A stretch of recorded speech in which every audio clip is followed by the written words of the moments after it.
오늘 우리에게 주신 하나님의 말씀은 구약성경 창세기 11장 1절부터 9절까지의 말씀입니다. 창세기 11장 1절부터 9절까지입니다.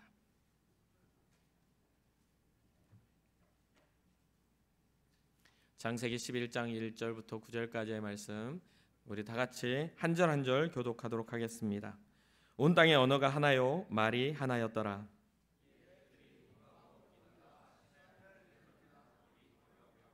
서로 말하되 자 벽돌을 만들어 견고히 굽자 하고 이에 벽돌로 돌을 대신하며 역청으로 진흙을 대신하고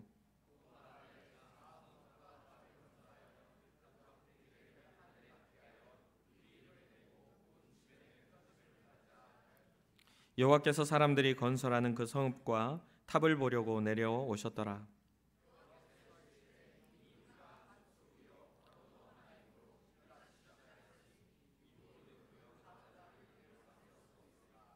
자, 우리가 내려가서 거기서 그들의 언어를 혼잡하게 하여 그들이 서로 알아듣지 못하게 하자 하시고,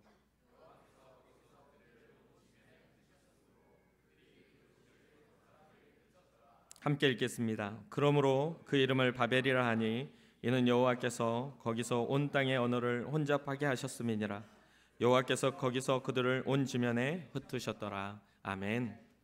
우리 고백합시다. 주님, 제가 여기에 있습니다. 옆 사람 축복합시다. 주님, 제 옆 사람도 여기에 있습니다. 축복해 주세요. 우리의 공동체 고백입니다. 우리는 예수님의 사람입니다.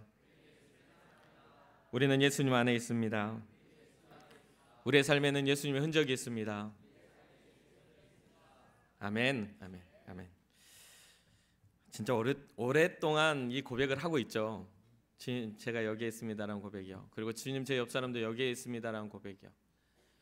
여기에는 굉장히 큰 의미가 있다라고 처음부터 말씀드렸어요. 이 자리, 주님의 거룩한 자리에 우리가 있다라는 그것입니다. 그리고 그 주님의 거룩한 자리에 우리의 옆 사람도 함께 있다라는 그런 것들, 주께서 이 거룩한 자리를 통하여 여러분과 또 저를 축복하실 줄 믿습니다.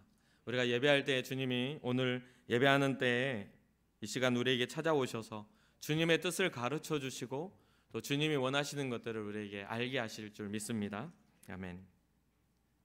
창세기 1장부터 11장까지 지금 이제 계속해서 하고 있어요. 오늘이 11장 마지막 부분에 왔습니다. 창세기 1장부터 11장까지는 크게 4단락으로, 뭐 좀 세분화시키면 5단락으로 나뉘어질 수가 있는데요.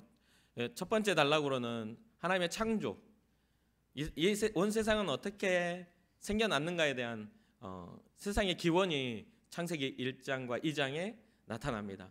하나님이 태초에 천지를 창조하신 그 상황부터 세상이 어떻게 생겨났는가, 그것에 대해서 1장과 2장에 기록하고 있어요. 그리고 그 창조의 섭리 안에 사람이 이렇게 만들어졌고 영광스러운 존재로서 하나님이 만드신 세상을 위탁받은 존재로서 땅에 번성하고 충만하고 다스리고 생육하고 번성하는 그런 것들을 명령을 받은 사람들인데, 그 모든 것들을 상실하게 된 배경이 창세기 3장, 죄로 인해 하나님과의 관계가 깨졌다라는 것을 말하고 있죠. 이 두 번째예요. 첫 번째는 하나님의 창조, 두 번째는 우리의 지금의 모습의 이유, 죄의 기원에 대해서 3장은 이야기합니다.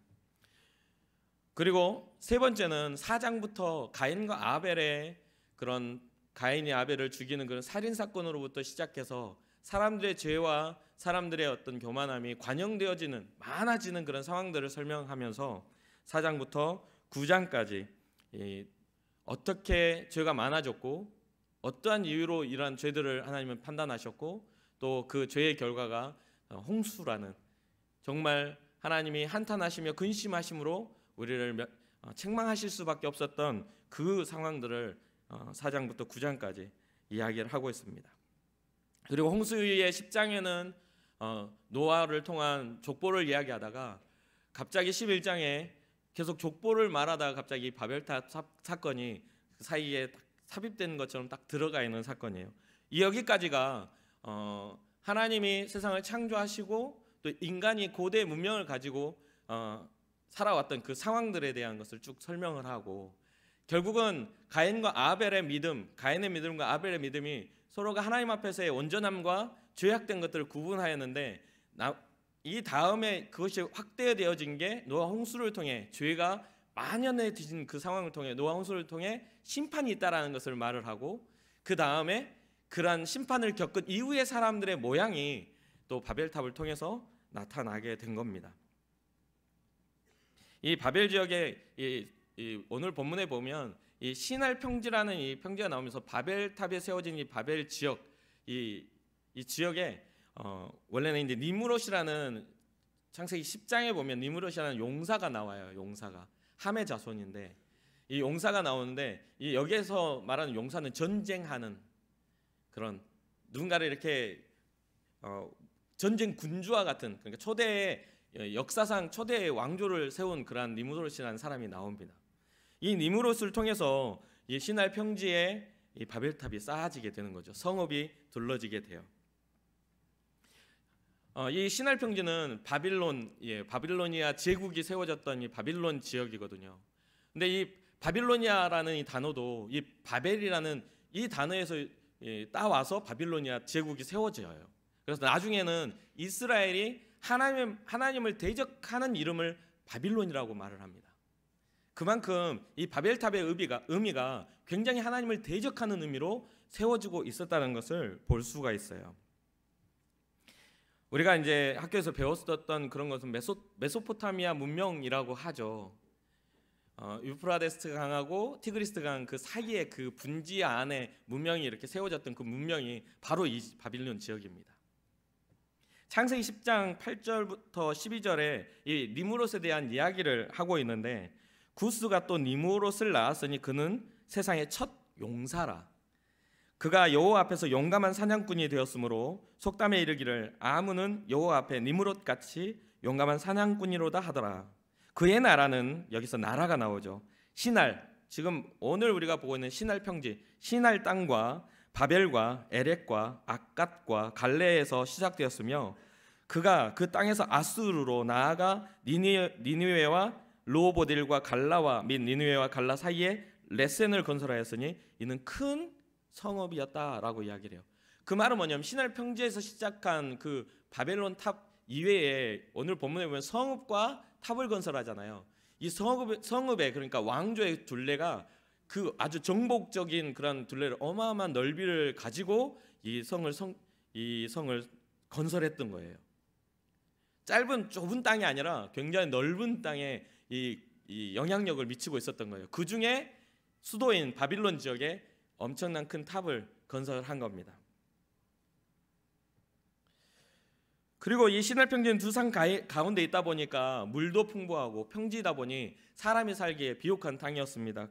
그러다 보니까 오늘 본문에 보면 이 사람들이 동쪽으로 이동을 하다가 이스라엘의 발생지인 그곳에서부터 동쪽으로 이동을 하다가 이 시날 평지를 발견하고 너무나 좋은 땅에 우리가 여기에 터를 잡고 우리가 성읍을 세우자라고 이야기를 한 겁니다. 그리고 혼자서의 어떤 그런 모습이 아니라 서로 의논을 나누고 그것이 하나의 사람들의 공통된 생각, 그런 생각이었음을 이 성경은 또 이야기를 하고 있어요. 누군가 하나의 정복자의 뜻이 아닌 사람들 생각이 모두가 그런 것들을 가지고 있었던 거죠. 그런데 여기에서 우리가 좀 생각해 보아야 될 것이 이것을 세우는 그 과정 속에 왜 하나님과 대적하게 되었는가라는 고민을 할 수 있잖아요. 바벨탑 세울 수 있지 않냐라고 말할 수 있어요. 그런데 여기에 보면 이들이 논의한 내용이 그거예요. 견고하게 성을 짓고 어디까지 닿게 하자? 하늘까지 닿게 하자. 그렇게 이야기를 한 겁니다.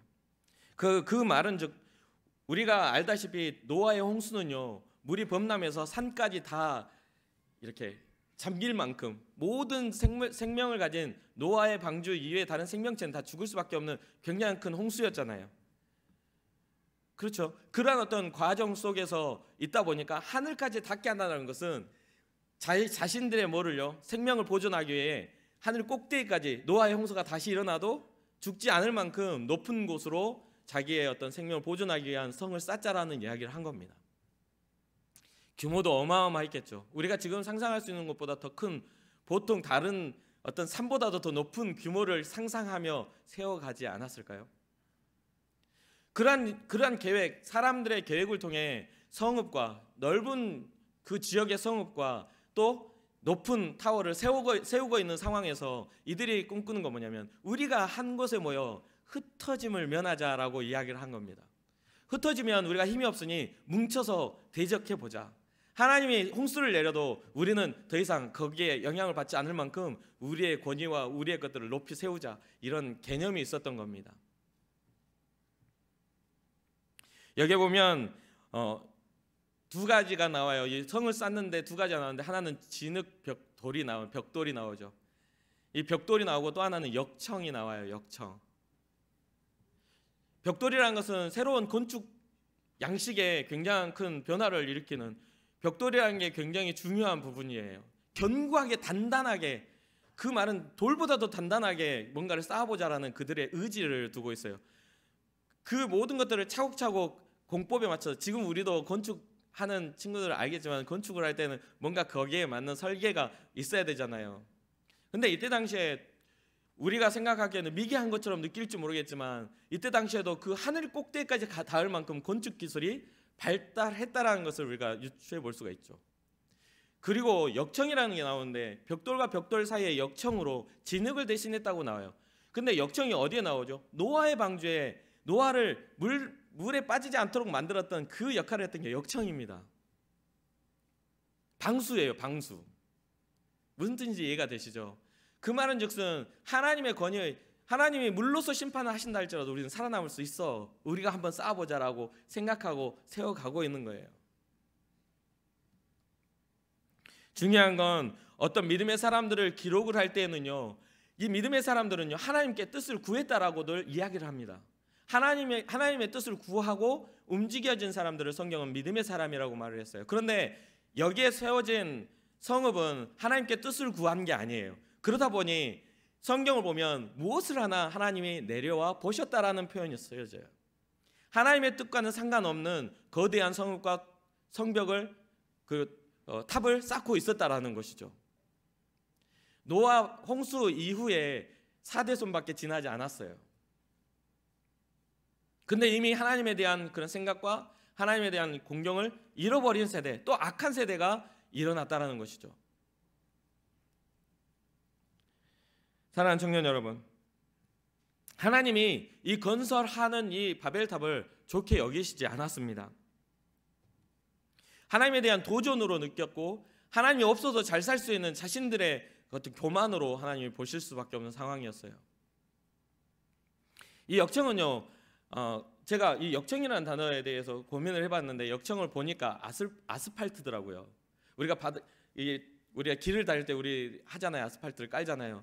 그거 보면은 굉장히 뜨거운 열로 쫙 깔아놓고 식으면 단단해지잖아요. 그런데 보니까 이 아스팔트가 두 가지가 있어요. 하나는 천연 아스팔트가 있고 또 하나는 석유에서 추출한 오늘날 우리가 바닥에 까는 그런 아스팔트들이 있었다는 거죠. 근데 이 지역이 메소포타미아, 이 지역이 지금의 이라크입니다. 지금의 이라크. 그럼 뭐가 많죠? 석유가 많죠. 그리고 거기에 보면 그 지역에 이 역청이 굉장히 흔하게 많았다라고 표현을 해요. 그러니까 이 사람들이 생각했을 때 역청은 뜨거운 불에 달구면 되게 액체 상태가 되고 식히면 되게 단단해지고 방수가 됩니다. 그러니까 진흙을 대신하여서 벽돌을 쌓고 견고하게 끝까지 올라갈 수 있는 방법들을 고안해오고 그것을 해나가는 겁니다. 모든 것들 가운데 이유가 없는 건 없지만 이들은 하나님의 어떤 권위에 도전하는, 인간이 가지고 있는 인간의 가능성에 그 끝을 도전하며 하늘까지 닿게 하자라는 그런 말을 했다는 거예요. 그런데 이러한 일들이 왜 일어났는가, 하나님이 내려오셔서 보니까 왜 사람들이 악한 것들이 이렇게 거대해지는가, 이런 생각을 했더니 악한 것은 하나로 있을 때는 별로 영향력이 없지만 2개, 3개, 4개가 됐을 땐 커지더라는 거죠. 불평은요, 혼자서 속에서 꿍시렁거리는 건 별로 영향이 없지만 누군가를 붙잡고 불평하고 누군가를 시기하고 질투한 내용들을 열매를 맺게 되면 커지더라는 거죠. 그 사람은 없는 상태에서 많은 것들이 커지더라는 거예요. 근데 그걸 봤더니 여호와께서 이르시되, 오늘 본문에 보니까 이 무리가 한 족속이요 언어도 하나이므로 이같이 시작하였으니 이후로는 하고자 하는 일을 막을 수 없겠다. 하나님은 사람에게 직접적인 어떤 그런 물리적인 것들, 노아 홍수 이후에는 그것을 내가 하지 않겠다, 그런 심판을 하지 않겠다 하시고 그 이후로는요 물리적인 어떤 그런 책망을 안 하시는 것을 보게 돼요. 사람을 통해서, 누군가를 통해서, 선지자와 또한 믿음의 사람들을 통해서 그러한 것들을 전달하게 하시고 하나님의 권위를 보여주신 것들을 보게 되거든요. 돕고 우리를 도우시고 뭐 그런 것들을 하지만 출애굽 상황에서 불기둥으로, 물기둥으로, 구름기둥으로 보호하시지만 결국에는 그 모든 과정을 모세라는 한 사람의 그런 위대한 지도자를 통해서 보내시는 것을 보게 되잖아요. 사람들은 하나님이 물심판을 하셨기 때문에 우리도 죄악을 지으면 하나님의 심판 가운데 있을 수 있다는 생각을 분명히 했을 겁니다. 그리고 또 하나는 하나님은 생육하고 번성하고 다스리고 충만하라 그렇게 말씀을 하나님의 명령을 잊어버리니까 이들은 정말 충만하기 위해 세상 가운데 만연히 퍼져나가고 번성하는 것들을 꿈꾸는 게 아니라 우리끼리 뭉쳐서 우리끼리 잘 살아보자, 흩어지지 않고 우리가 이제 흩어짐을 면하고 우리가 함께 잘 살아보자, 이런 생각에 하나님의 명령에는 반대되는 그러한 결정을 내리게 됐다는 거죠. 그때 하나님께서 이 바벨탑을 물리적인 것으로 멸망, 또 하나의 어떤 물심판이나 어떤 다른 심판으로 그렇게 하지 않고 뭐를 하게 되죠? 언어를 혼잡하게 만드는 것을 보게 돼요. 물론 이후에 어떤 상황들이나 어떤 상황 속에서 하나님의 심판이 임하는 곳이 있기는 있어요. 소돔과 고모라와 같이 불심판을 받게 되죠. 그런데 그 과정에서도 누구를 그 가운데 세우죠? 아브라함이라는 사람을 세워서 의인을 찾는 일들을 보게 됩니다. 무슨 말인지 아시겠죠? 나중에는 우리가 예수 그리스도가 다시 오실 때는 불의 심판, 영원히 꺼지지 않는 불에 우리를 심판하시겠다는 하나님의 약속이 분명히 있습니다. 그러한 것들이 있어요. 그러나 그 이전에 뭐가 있죠? 예수 그리스도라는 우리를 살리시는 이름을 그 중간에 두셨다라는 거죠. 사랑하는 청년 여러분, 언어를 혼잡하게 만들어 버리셔요. 서로의 소통하는 것, 서로의 마음을 나눌 수 있는 것들을 혼잡하게 만드는 순간 그 바벨탑의 모든 문제가 무너져 버리게 됩니다. 어떻습니까? 우리는 혹시 우리의 언어가 하나님의 영광을 위해 쓰여지고 있는지, 우리의 마음에, 우리의 생각이, 우리가 가지고 있는 사상이 주님의 영광을 위해 쓰여지고 있는지, 아니면 주님의 영광과 상관없는 그런 쓰임을 받고 있는지를 고민해 볼 필요가 있겠죠. 우리에게 주어진 자유의지 안에 우리의 생각들, 우리가 하고 있는 생각들이 주님이 기뻐하실 만한 그것을 발견하고 있는지, 아니면 나의 생각은 주님과 상관없는 것들을 생각하고 있는지를 고민해 볼 필요가 있다는 것이죠. 많은 언어학자들이 언어의 여러 가지 다양함에 대해서 밝혀내려고 노력을 합니다. 그런데 우리가 어떤 문명이나 어떤 건축 양식들을 통해서는 어떤 그런 문명들을 유추해 볼 수 있지만 언어는 남겨져 있지 않다 보니 소리로 이렇게 전달되는 것들이다 보니 왜 언어가 이렇게 다양하게 될 수 있었지라는 것을 밝힐 수가 없어요. 많은 학자들이 밝히려고 노력하지만 밝힐 수가 없었어요. 그런데 놀랍게도 창세기 11장에는 언어가 왜 다양하게 되었는지에 대해서 분명하게 이야기하고 있는 것을 보게 됩니다. 이것은 무엇 때문에? 하나님의 개입이 있었다라는 것을 증명하는 거죠. 모든 세계를 하나님이 창조하셨고 사람도 하나님이 창조하셨고 죄로 인하여 하나님과의 관계가 깨질 수밖에 없었던 것들을 증명하면서 우리가 가지고 있는 다양한 언어도 우리의 죄를 통해, 인류의 죄를 통해서 흩어질 수밖에 없었던 것을 성경은 규명하고 있다라는 것입니다. 이 언어가 바뀌게 된 이유도 인류의 죄악이다. 하나님의 권위에 도전했던 사람들의 죄를 통해 언어를 흩으셨다는 것을 이야기를 해요. 바벨이라는 단어의 뜻이 뭐라고 나옵니까? 성경에는요. 혼잡하게 되었다. 혼란스러움에 대해서 이야기를 해요. 바벨이라는 이 단어의 뜻이 혼잡이에요. 혼잡. 모든 세상의 근본이 하나님이심을 증명하면서 이 모든 언어의 기원도 하나님이 흩으셨음을 증명하면서 그 모든 이유가 사람의 죄악으로 인하여 그렇게 됐음을 말하고 있는 거예요. 이 바벨탑의 사건은 하나님을 대적한 사건이라는 것이죠. 출애굽기 19장 5절에 보니까 이런 기록이 있어요. 세계가 다 내게 속하였나니, 하나님께 속하였나니 너희가 내 말을 잘 듣고 내 언약을 지키면 너희는 모든 민족 중에서 내 소유가 되겠고. 세계가 모두가 다 세계가 하나님의 것이라는 거죠. 우리는 뭔가 우리가 가지고 있는 것들이 내 것이라고 생각하지만 놀랍게도 내가 가지고 있는 생명은 하나님의 것이기에 하나님의 내 생명을 딱 취해 가버리시면 우리 생명 끝이라는 거죠. 내 소유가 아무것도 내 것이 될 수가 없다라는 것입니다. 하나님은 출애굽기를 통하여 이스라엘 백성을 애굽에서 탈출하는 그런 과정을 통해서 모든 것들 가운데 모든 것을 주관하시니까 하나님이심을 증명하는 것을 보게 됩니다. 그리고 또한 우리의 영혼까지도 우리의 생명까지도 하나님께 속해 있음을 성경은 이야기합니다. 에스겔서 18장 4절에 모든 영혼이 다 내게 속한지라. 우리를 낳아준 아버지의 영혼도 내게 속하고 그의 아들의 영혼도 내게 속하였나니 범죄하는 영혼은 죽으리라. 우리는 보면은 우리가 이렇게 태어나고 나고 자라고 하는 것들을 우리의 조상, 우리의 아버지, 우리 어머니로 인하여 우리가 태어났다고 생각하지만 태의 문을 여시고 이 땅에 우리를 창조하시니가 하나님이심을 성경은 끊임없이 이야기하고 있습니다.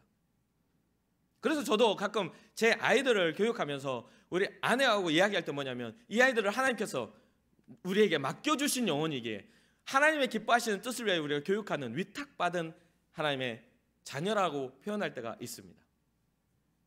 나의 소유, 부모이기 때문에 자녀가 나의 소유가 아닌 하나님의 것, 우리에게 위탁하신 나의 자녀라고 표현할 때가 있어요. 왜냐하면 내 영혼도 아버지의 것이고 내 아들의 영혼도 하나님의 것이기 때문입니다. 여러분, 사실 우리가 가진 죄의 가능성을 여러분도 저도 잘 알고 있을 것입니다. 혹시나 여기에서 나는 죄의 가능성을 잘 모르겠는데요 라고 생각하는 사람도 분명히 있을 수도 있겠고, 어떤 이는 나는 죄의 가능성이 너무 많다, 나는 날마다 넘어지고 나는 날마다 실수하고 나는 날마다 실패한다라고 자기 스스로의 어떤 죄의 가능성들을 깊이 이해하고 고백하는 사람도 있을 겁니다.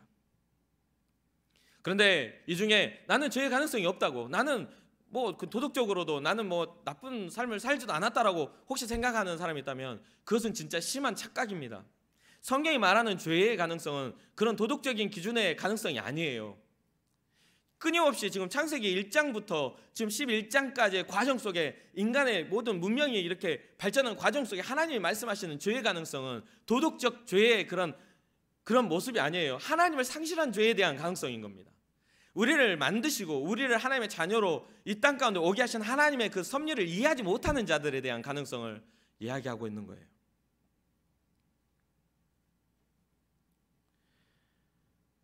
사랑하는 청년 여러분, 모든 세계와 우리를 창조하신 이가 하나님이십니다.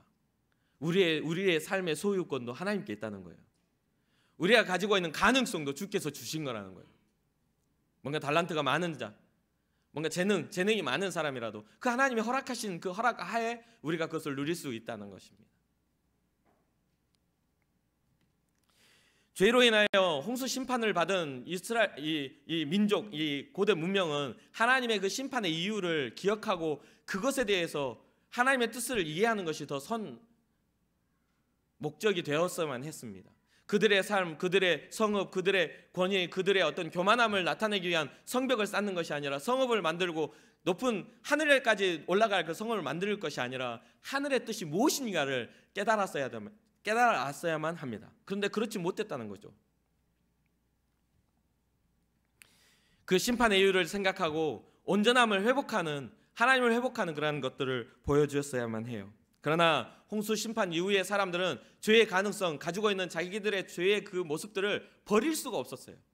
그 욕망과 가인의 어떤 그 시기와 가인의 살인자의 마음들을 버릴 수가 없었어요. 누군가의 위에 군림하며 올라서서 그들의 것들을 이렇게 쟁취하려는 어떤 그런 파괴적인 욕구들을 더 이상 억제할 수가 없었다는 겁니다.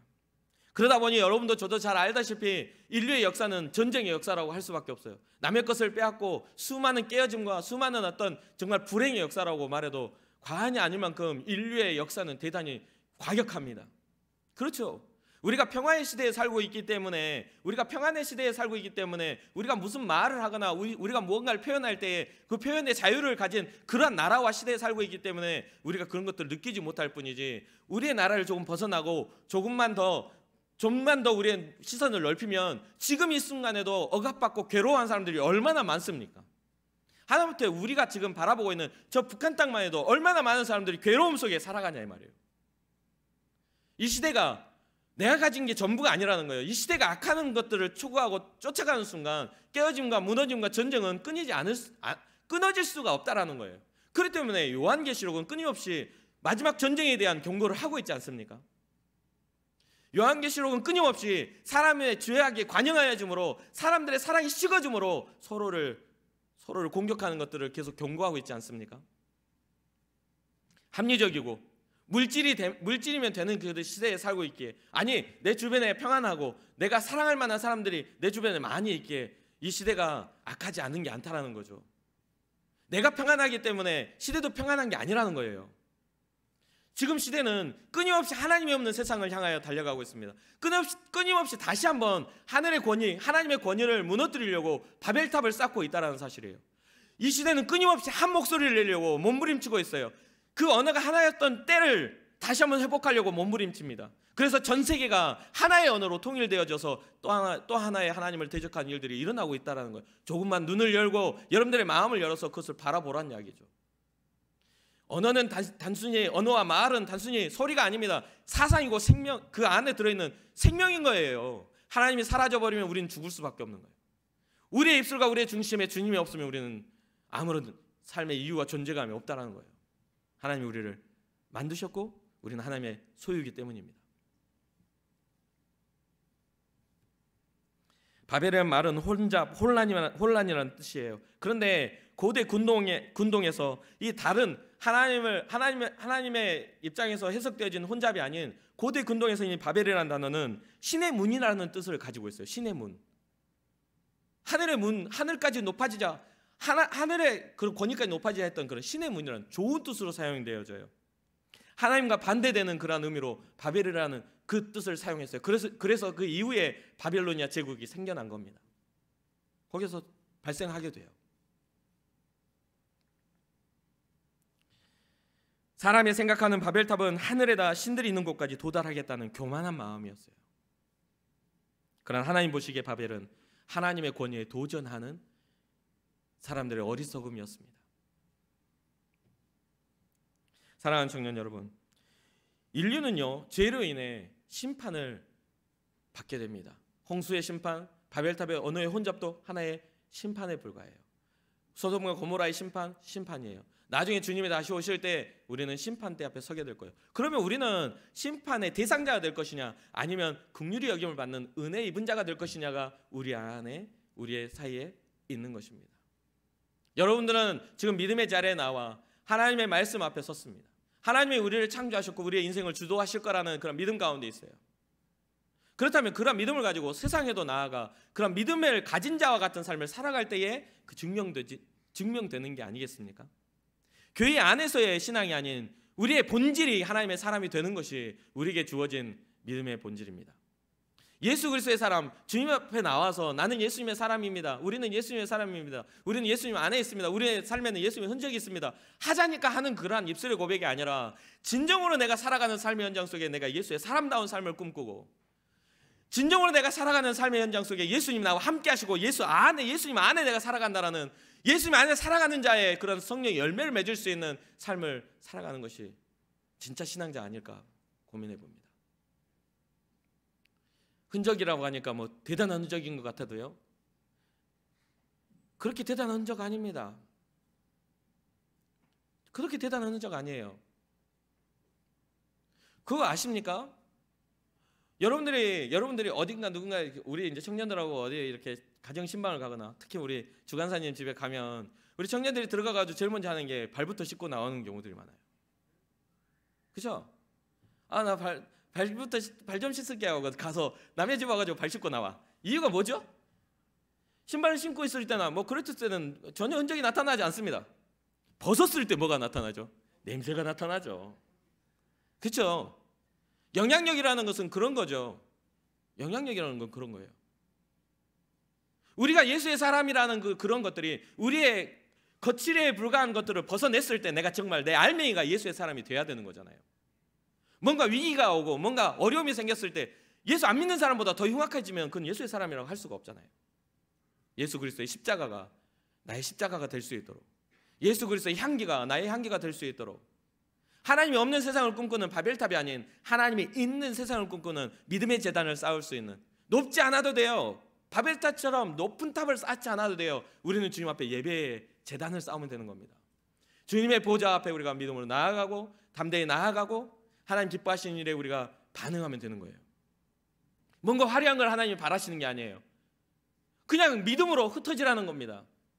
그냥 혼자 우리들끼리, 우리 교회 안에서 예수 믿는 사람 교회에 와가지고는 서로 친밀하고 우리끼리는 진짜 잘해. 그런데 영향력을 미칠 때는 우리끼리의 바벨탑 때문에 다른 사람에게 영향력을 미치지 못하는. 이해가 되십니까? 이해가 되세요? 이해를 하셔야 돼요. 하나님이 원하시는 건 생육하고 번성하고 충만하고 다스려라. 흩어져서 영향력을 미치는 걸 원하세요. 그런데 바벨탑은 뭐예요? 우리가 우리의 힘으로 모아서 흩어지지 말고 흩어짐을 면하자. 어떤 일이 있어도 우리의 안에 이 제국을 건설하고 하나님이 없어도 되는 세상을 꿈꾸자. 사랑하는 청년 여러분, 우리는 조금 다른 사람보다 덜 화려한다 할지라도 하나님이 있는 세상을 꿈꾸며 마지막 날에는 주님 앞에 구원받을 수 있는 믿음의 사람 여러분과 제가 되었으면 좋겠습니다. 마지막으로 우리는 깊은 묵상이 필요한 것 같아요. 마지막으로 하나님의 말씀을 들을 때 항상 저도 그래요. 어렸을 때 그런 습관적인 반복적으로 들었던 것이 지식은 될지언정 그게 깨달음이 되기가 어려웠어요. 어느 날 찾아오셔서 나의 생명이 되어주셔야 되는데 알고는 있었어요. 예수 그리스도가 십자가가 내게 나의 죄를 해결해 줬다는 거 알고는 있었어요. 그러나 그게 진짜 나의 죄를 해결할 수 있는지는 몰랐어요. 왜요? 왜 몰랐을까요? 예수님의 십자가보다 내 죄가 훨씬 더 가까이 보이거든요. 나의 불완전함이 훨씬 더 가까이 보이거든요. 내가 연약해서 내가 실수해서 넘어지는 것들이 넘어져서 깨진 내 무릎이 훨씬 더 아프거든요. 그것마저도 주님이 감싸 안고 나를 해결하실 수 있을 거라는 생각을 잘 못했어요. 왜? 예수님이 나와 멀리 계셨기 때문에. 그러나 주님이 가까이 오시니 알게 되더라고요. 내 상태와 내 상황과 내 처지와 내가 가지고 있는 것이 아닌 주님의 긍휼과 사랑과 그분의 따뜻한 시선이 나를 사랑하신다는 그 따뜻한 말씀이 나를 살린다는 것을 깨닫게 되었거든요. 자격을 원하는 게 아니에요. 믿는 자는, 영접하는 자, 곧 그 이름을 믿는 자는 하나님의 자녀가 되는 권세를 주신다고 했습니다. 자격을 원하는 게 아니에요. 여러분들의 마음이 주님을 귀하게 여기며 영접하라는 거죠. 주님 내 삶에도 찾아오셔서 나의 구원자가 되어주길 원합니다. 주님이 없었던 나의 바벨탑을 무너뜨리길 원합니다. 세상에서는 혼잡하여 흩어버리는 그런 일이지만 주님의 그 역사와 능력이 내게 일어날 때 그 흔하게 혼잡해졌던 게 다시 한번 세워지게 하옵소서. 믿음의 제단이 세워지게 하옵소서. 화려하지 않아도 주님 앞에 엎드릴 수 있는 믿음의 제단이 내 안에 있게 하옵소서. 그런 믿음의 소원이 여러분과 저에게 있기를 소망합니다. 그 모든 것들 우리의 노력이 아닌 하나님의 역사와 사랑으로 되어졌다는 것을 잊지 마시고 하나님의 거룩한 성령이 오늘도 우리에게 찾아오셔서 주의 백성 삼으시는 귀한 은혜와 역사가 있기를 주님의 이름으로 축원합니다. 잠시 기도하겠습니다.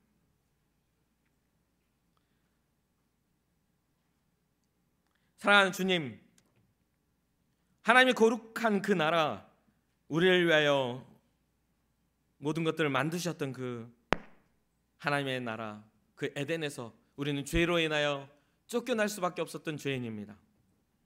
그러나 주님은 우리를 다시 회복하시기 위해 독생하신 아들을 우리에게 보내주셨고 하나님이 기뻐하시는 그 뜻을 우리에게 가르치시며 하나님이 원하시는 그러한 것들을 우리에게 교훈하시는 것을 보게 됩니다. 행여나 우리에게도 이 어리석은 바벨탑과 같은 탑이 쌓아져 가고 있지는 않는지 우리 스스로가 주님의 말씀을 묵상할 수 있도록 도와주옵소서. 혹시나 우리가 연약함 때문에 우리의 죄악 때문에 주님 앞에 나아가지 못하고 있었다면 예수 그리스도의 십자가가 이제는 우리의 생명이 됨을 깨달아 알고 주님의 영광을 위해 믿음으로 나아갈 수 있는 믿음의 담력을 우리에게 허락하여 주옵소서. 오늘 주님 앞에 우리가 믿음으로 나아갑니다. 주님 역사하시고 놀라운 그리스도의 능력과 살아계신 하나님의 역사를 보여 주옵소서. 감사를 드리며 예수님의 이름으로 기도합니다. 아멘.